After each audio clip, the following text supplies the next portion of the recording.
Muy buenas tardes a todas y a todos. Muchas gracias por continuar aquí con nosotros. Vamos a dar continuidad a este tema. Me presento, soy Cintia Estrada, soy subdirectora de promoción cultural aquí en el Senapred.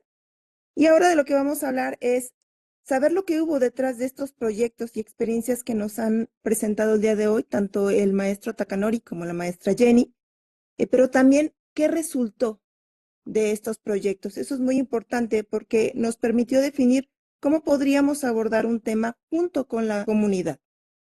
Primero me gustaría hacer un pequeño repaso para que no se nos olvide. Estamos hablando de comunicación en comunidades. Por lo tanto, vale la pena entonces recordar qué es una comunidad.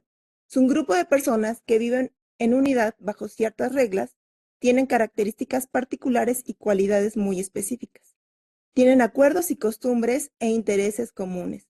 Por lo tanto, tienen una identidad propia. Esto nos obliga a que las acciones comunitarias deben considerar valores, creencias, su organización, su lenguaje y por lo tanto también su participación. También estamos hablando de cultura, de estrategias de promoción cultural. Entonces, ¿qué es cultura? La cultura es algo que nos envuelve. Nosotros somos parte de ella. Se construye y se modifica, por lo tanto es dinámica, cambiante. Nos da un enfoque personal, grupal y comunal. Y hace alusión a un conjunto amplio de conocimientos sobre un tema en específico. Entonces, podríamos considerar que la cultura es un conjunto de elementos que constituyen la forma de vida de un grupo. Ojo aquí, nuestra realidad nos obliga a cambiar y ajustarnos. Está la crisis ambiental, la crisis climática. Esta es una realidad y por lo tanto tenemos que buscar los elementos que nos ayuden a ajustarnos y adaptarnos a esta nueva realidad. Para ello, justo requerimos ciertas estrategias. Ahora, ¿para qué una estrategia? ¿Para qué nos sirve? Nosotros tenemos un mensaje que tiene un contenido muy particular, un quehacer institucional, los resultados de una investigación, peligros y riesgos, recomendaciones, en fin. Nosotros queremos direccionar esa información hacia donde queremos y a donde queremos a un cierto grupo de personas. Como decía el maestro Takanori, hay un proceso de culturización, hay una traducción a algo social, donde la gente pueda ser informada, que pueda provocar una reacción, que se involucre, que pueda prevenir y actuar. Para eso tenemos que hacer esta traducción. Lo que yo quiero es que mi mensaje sea recibido por la población objetiva, es decir, que la población se sienta identificado con ese mensaje para que pueda adoptarlo. Entonces, ¿qué es una estrategia? Es una guía, como decía hace rato, tanto mis compañeras, la maestra Jenny como la licenciada Laura, no está todo dicho, no somos dueños del conocimiento, esto es una guía y siempre va a ser mejorable, siempre vamos a buscar la manera de que se ajuste a estas nuevas necesidades de comunicación que nos plantea nuestra realidad, pero va a ser una guía de una planeación que nos va a permitir establecer ciertos objetivos y qué acciones necesitamos para cumplir esos objetivos. Como nuestro México es muy diverso, puede ser muchas estrategias y cada una es diferente para un caso particular. Cuando hablamos de estrategias de promoción cultural, ¿qué es lo que buscamos? Acercar un tema a la población y reducir la brecha entre lo que un público objetivo, cómo están ellos viendo un tema y cómo se involucran con el mismo. Como mencionábamos hace rato, no solamente en un, ok, ya me diste la información y ahora qué hago con ella, sino haya una retroalimentación. ¿Por qué? Porque buscamos que haya un cambio favorable. Ahora bien, este es un resumen de lo que vamos a plantear ahorita. Esto es lo más básico que vamos a ver en una estrategia. Por un lado tenemos la comunicación, tenemos nuestros objetivos, tenemos cómo lo queremos lograr y qué medios tenemos para conseguirlo y con qué contamos. Vamos a ir explorando cada uno de estos puntos. Como les dije, el primero es la comunicación. No me voy a detener mucho aquí, ya el maestro Tomás nos habló sobre el proceso de comunicación. Solo quiero destacar algo que se ha dicho y que vale la pena volverlo a recalcar. Que informar no es igual a comunicar, no es lo mismo.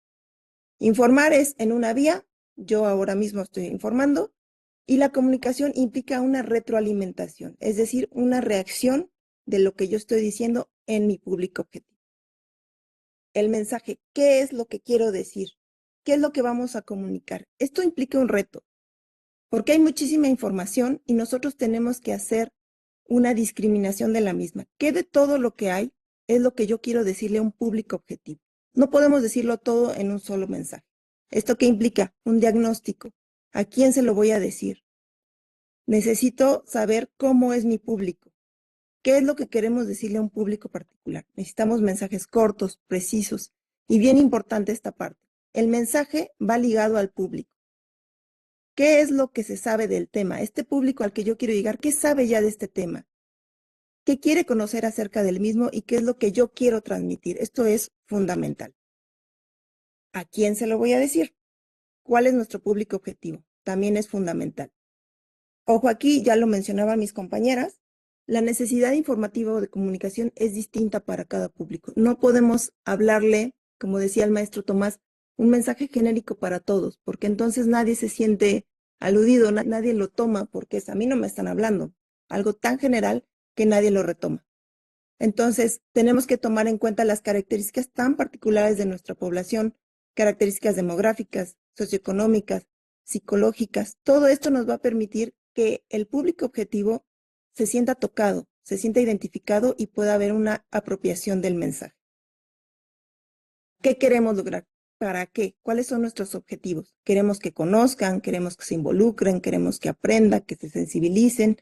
¿Cómo van a ser nuestros objetivos? Tenemos que identificar que sean alcanzables. Es decir, nuestra estrategia debe tener objetivos los cuales nosotros seamos realistas, tienen que estar apegados a nuestra realidad en tiempos considerables. Hace rato mencionaba el maestro Takanori que todo proceso, también el maestro Tomás, que todo proceso implica tiempo, no va a ser inmediato.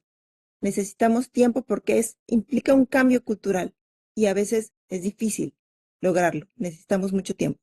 Cada estrategia responderá a los objetivos que cada uno establezca en su estrategia. Como mencionábamos hace ratito, hay muchas estrategias. En este momento estamos presentando algo básico que a nosotros nos ha funcionado. Y ahora también nuestros objetivos tienen que ser medibles y aquí es donde a veces fallamos y seamos autocríticos. Luego no podemos hacer la medición de cuál fue el alcance de nuestra estrategia, hasta dónde llegamos, qué podemos mejorar. Y esto es cierto, ¿no? Nosotros también en esta parte nos hemos visto limitados para ver qué podemos cambiar porque no tenemos la manera de medirlo adecuadamente, pero siempre puede haber una manera. Por ejemplo, hace rato mi compañera, la maestra Jenny, me hablaba de encuestas. Las encuestas es un elemento sencillo que se puede utilizar para hacer una medición práctica. ¿Cómo queremos o cómo podemos lograrlo? Ya hablamos de, yo tengo algo que decir, ya sé a quién se lo quiero decir y ya sé para qué, que son mis objetivos. Ahora, ¿con qué cuento? ¿Qué medios puedo utilizar? ¿Qué herramientas tengo a la mano para llegar? Como decíamos hace ratito, y lo voy a repetir muchas veces, lo siento mucho, pero el público objetivo es fundamental. No es lo mismo hablarle a una persona adulta, a una persona de la tercera edad, a alguien de una comunidad indígena, a un niño. Tenemos que buscar ¿cuál es el medio idóneo para cada uno de nuestros públicos? Hace rato nos preguntaban sobre los medios tradicionales, que son muy importantes y muy valiosos todavía. Si bien el Internet ha ganado mucho espacio, los medios como la radio o la televisión siguen siendo uno de los principales medios por los cuales se informa a la población y no debemos olvidarlos. Los juegos, juegos de mesa, juegos electrónicos, ¿son suficientes? A veces no. A veces no basta un solo medio para poder enviar un mensaje. Y ningún medio es exclusivo. Todos son importantes, pero algunos son más cercanos o son más familiares para ciertos grupos. Entonces, también hay que considerar eso. ¿Cuál sería el mejor medio? Dependiendo a quién le estoy hablando. Ahora el número 4. ¿Y con qué cuento? La información, ya nos mencionaba la licenciada Laura, información lo tenemos resuelto. Tenemos muchas instituciones que emiten información verificada, oficial, verídica. Tenemos las fuentes, no hay problema. Donde sufrimos es en los recursos, tanto recursos humanos como financieros. Ahí es donde a veces flaqueamos, todos. Nunca son suficientes, nuestra población es muy vasta, el territorio nacional es complejo, pero entonces ahí es donde entran los aliados. Recordarán ustedes lo que nos platicaba el maestro Takanori, él lo comentó básicamente textual: yo no hubiera podido lograrlo solo. Entonces ahí menciona la importancia de las autoridades del bachillerato, cómo gracias a su alianza, gracias a que se pudo poner en contacto con autoridades de protección civil del municipio, con autoridades aquí en el Senapred también, entonces es como se puede lograr llegar y tener un buen resultado en cualquier estrategia o cualquier proyecto. Tenemos diferentes tipos de aliados: los internos, que son las instituciones, los líderes de la comunidad, un párroco, profesionales de la educación también. Y tenemos los externos. También mi compañera Jenny mencionaba sobre las empresas socialmente responsables. Ellos pueden ser muy buenos como aliados, nos permiten reproducir la información y llegar hasta donde tenemos que llegar.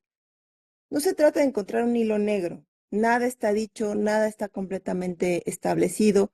Es ver qué de lo que tenemos es funcional para un contexto muy particular dependiendo de nuestro público meta. Quisiera tomar unos minutos para comentarles cuáles son nuestras estrategias que nos han funcionado. Ya algunas se han comentado por mi compañera Laura, pero vamos a abordarlas. Por un lado tenemos los documentos impresos, ya no me voy a detener mucho en esta parte. Están las infografías que nos han resultado muy bien por la síntesis de la información. Todas están en líneas, ahí se ve la liga donde pueden descargarlo. Como ya se mencionó, están en traducciones. Tenemos inglés, japonés, francés. Nos permiten hacer colaboraciones con otras empresas, con otras instituciones donde me dicen: ok, mira, yo puedo hacer la reproducción de esta infografía, solo colocamos mi logo, sin ningún problema. Siempre se puede hacer porque es la manera como podemos ampliar nuestra distribución de información. Hay las lenguas indígenas, ya lo comentó también mi compañera Laura, y todas están disponibles en la página de internet.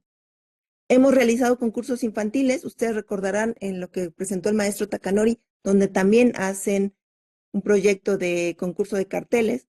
Nosotros hemos hecho concursos sobre el volcán, por ejemplo. Nos permite conocer la percepción de riesgo de las infancias. ¿Cómo ven ellos, por ejemplo, aquí en el volcán Popocatépetl? ¿Cómo lo veían ellos? Si lo veían como algo amenazante, si lo veían como algo atractivo, la convivencia con el fenómeno. Y además nos permite conocer qué tanta información conocen en materia de autoprotección. Hicimos un concurso sobre sismos y el que más hemos hecho cada año, hacemos uno sobre tsunamis en los municipios costeros. Tenemos también materiales didácticos, tenemos este libro para colorear, aquí tenemos un código QR, ustedes lo pueden descargar, está completamente gratuito. Aquí también lo que nos permite no solo es tener una actividad que le permite a las infancias ser creativos, dibujar, usar sus habilidades, sino también nos permite arrojar pequeños datos que ayudan, por ejemplo, a la convivencia con la familia, el poder sentarse a iluminar, poder sentarse a que le cuenten lo que dice el libro, también es algo que nos permite sembrar un mensaje entre la población. Ya hablábamos sobre las historietas, tenemos diferentes historietas también en la página, tenemos el Mira como tiemblo, que también es parte de una colaboración, tenemos una historieta tipo libro vaquero, la historia de protección civil sobre sismos. Si ustedes se fijan en este en particular sobre sismos, ahí lo que vemos es una historia, lo que contamos son historias. Y cuando uno se ve reflejado en esa historia, dice: a mí me puede pasar, yo puedo estar en un salón de clases y pasar lo que dicen ahí en un día, como muchos en la escuela primaria. Entonces la gente ahí es donde se empieza a identificar y entonces dice: me puede suceder esto que se está contando aquí. Ya hablamos sobre el secreto del árbol, como bien decía el maestro Takanori, fue una colaboración, otra vez, Fíjense, ahí están los aliados, con la Organización Panamericana de la Salud, pero también algo que hay que rescatar de esta colaboración es que se tuvo mucho cuidado que participaron las comunidades de la Sierra de Puebla. Es decir, se buscó la manera de que la misma población evaluara los gráficos y dijera, no, es que yo no me veo ahí, así no es mi comunidad, así no es mi población. Y se fueron corrigiendo cada uno de los personajes y en sí toda la historia. También dejamos aquí el código QR para que puedan descargarlo. Como podrán ver aquí, son imágenes de la sierra. Pueden ver, hay similitud. Esto es la realidad. Esto es lo que se consideró para crear esa historieta. De ahí su valor. Tenemos otros elementos como una radionovela. También dejamos aquí el código QR. Son 10 capítulos. Esta es una radionovela, se llama Río Negro. Y cuenta de 10 capítulos que fueron creados desde su guión, desde las voces, con la población de la sierra de la montaña de Guerrero. Es decir, la población contó su historia, cómo les fue ante el impacto de fenómenos hidrometeorológicos. Y otra vez, se cuenta la historia. Ya no es que dicen que por allá pasó esto. No, aquí pasó esto y así lo resolvimos y así lo enfrentamos. Entonces, así es como la población se siente identificada y entonces pone mucho mayor atención a lo que se está diciendo y se queda un mensaje. Con que se queda un mensaje, recuerden, no podemos decirlo todo. Si dejamos ya un mensaje, será positivo. Otros esfuerzos que hemos hecho son algunos conversatorios y visitas guiadas, son esfuerzos para acercar a la población, para dialogar, para intercambiar, para comprender y apoyar mejor. Es decir, lo que buscamos es que la población pueda expresar sus dudas, pueda expresar sus inquietudes directamente con los especialistas y las especialistas. Decirle, a mí me dijeron que cuando el cielo se pone rojo va a temblar. Y entonces ya los especialistas podrán decirle qué tanto es cierto, qué tanto no. Y entonces nos permite, lo que decíamos, acortar las brechas, acercar un tema a la población, pero de una forma más natural, de una forma mucho más práctica y sencilla. Por ejemplo, en este caso, los jóvenes que puedan estar directamente con los especialistas y poder hacer las preguntas que se les ocurran. Otras estrategias, por ejemplo, tenemos juegos de mesa adaptados. Todo el mundo conoce el juego de la lotería, es muy popular en la cultura mexicana. Y aquí, si ustedes ven esta foto, me gusta mucho. Son unas señoras que están jugando en Oaxaca, en Santa María. Aquí lo que hicimos, si ustedes pueden ver, es buscar qué elementos de la mochila de emergencia se podrían considerar para una comunidad rural. Sin duda, como podrán ver, hay elementos que se tuvieron que cambiar. Por eso les decía en un inicio que no solo es lo que nosotros fuimos a entregar a la comunidad, sino lo que nosotros aprendimos de la comunidad. Si ustedes ven en la imagen de servicios de emergencia, no vamos a encontrar un servicio de emergencia así en una comunidad. Esto lo tenemos que modificar porque se tiene que ajustar al contexto, ¿no? Hay que ser autocríticos. Y entonces aquí, por ejemplo, una de las mujeres que están jugando estaba muy contenta porque decía, yo no sé leer y nunca he ganado nada. Y ya gané 3 veces en este juego, porque la parte gráfica jugó un papel muy importante. Entonces hay que considerar esto. Estas personas no hablaban del todo español, se podían comunicar, pero no necesariamente era la lengua que hablaban. Otros elementos, maquetas, permiten una interacción con información más ilustrativa y dinámica.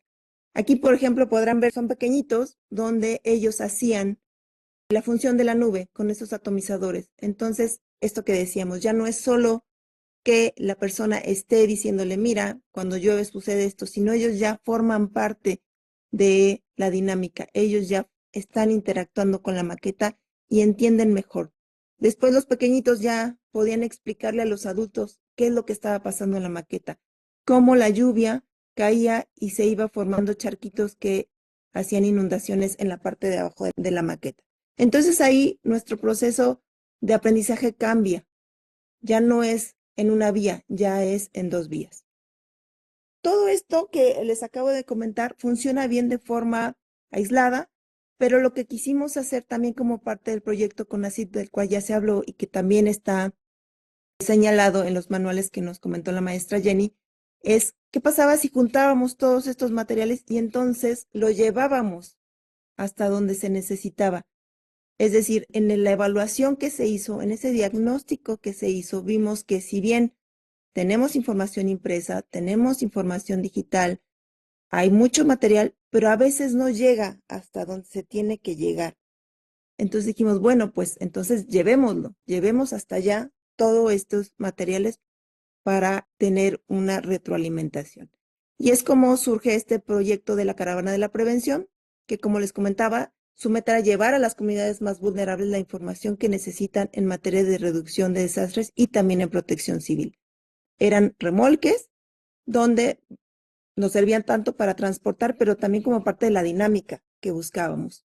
En un primer recorrido llegamos a comunidades más vulnerables de México, como fue Santa Inés Yaxeche, en Oaxaca, fuimos a Guerrero, también en La Perla, Veracruz, donde ya se habló del proyecto, también en Puebla.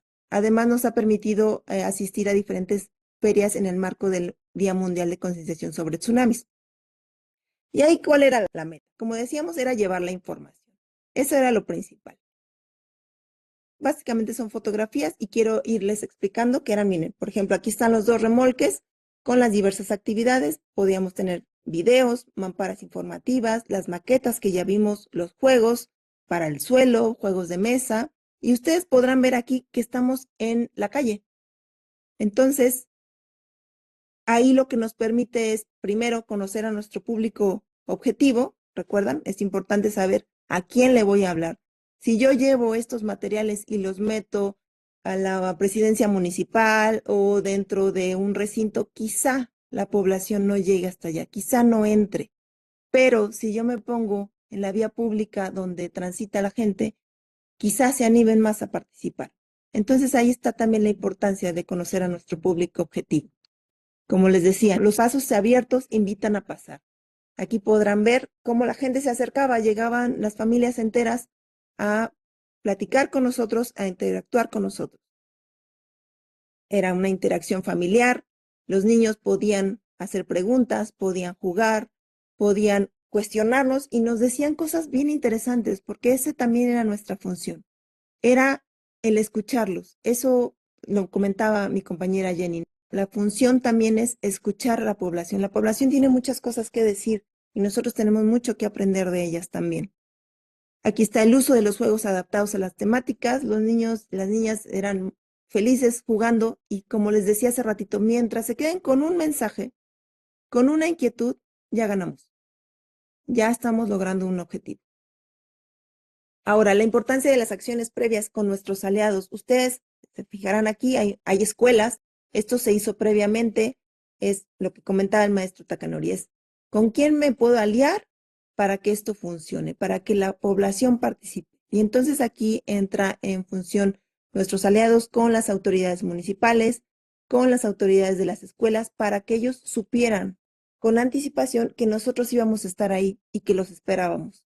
Entonces nos llegó una gran cantidad de población. Aquí está la participación de las escuelas.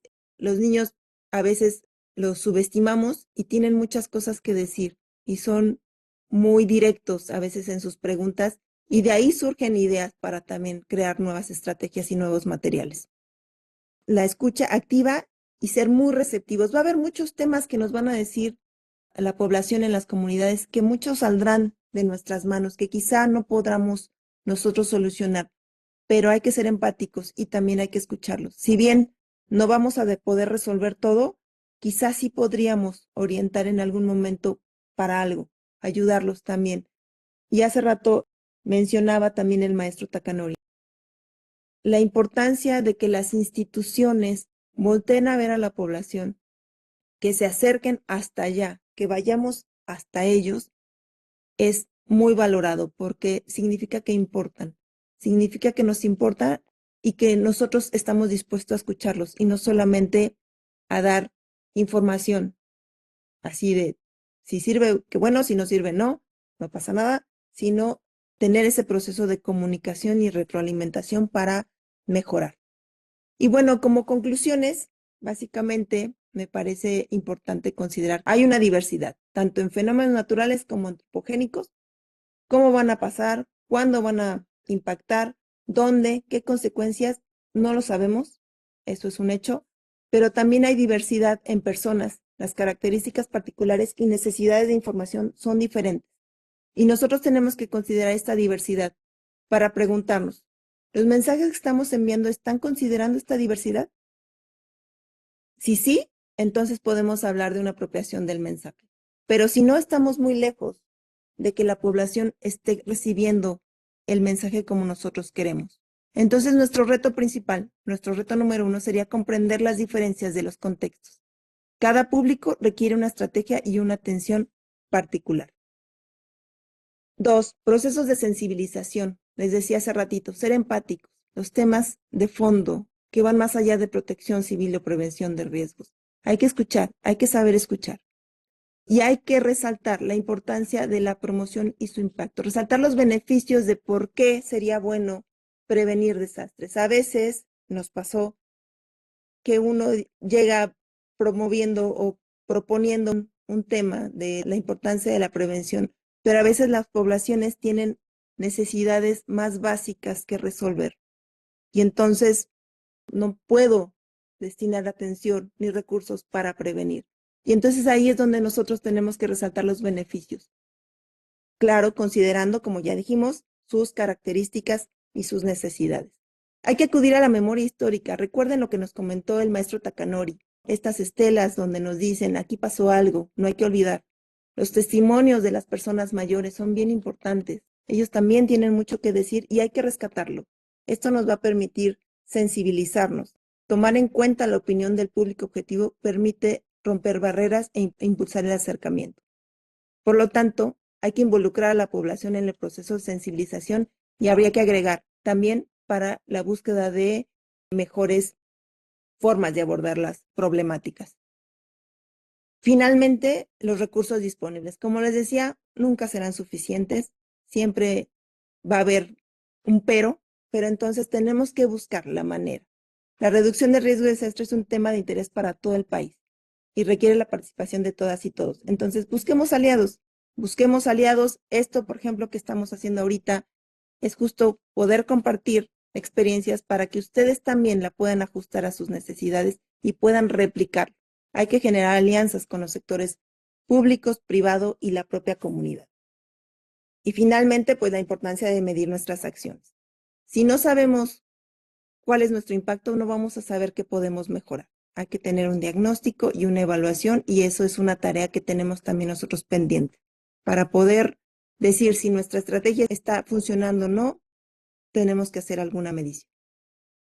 Y bueno, por mi parte es todo. Agradezco muchísimo su atención. Muchísimas gracias.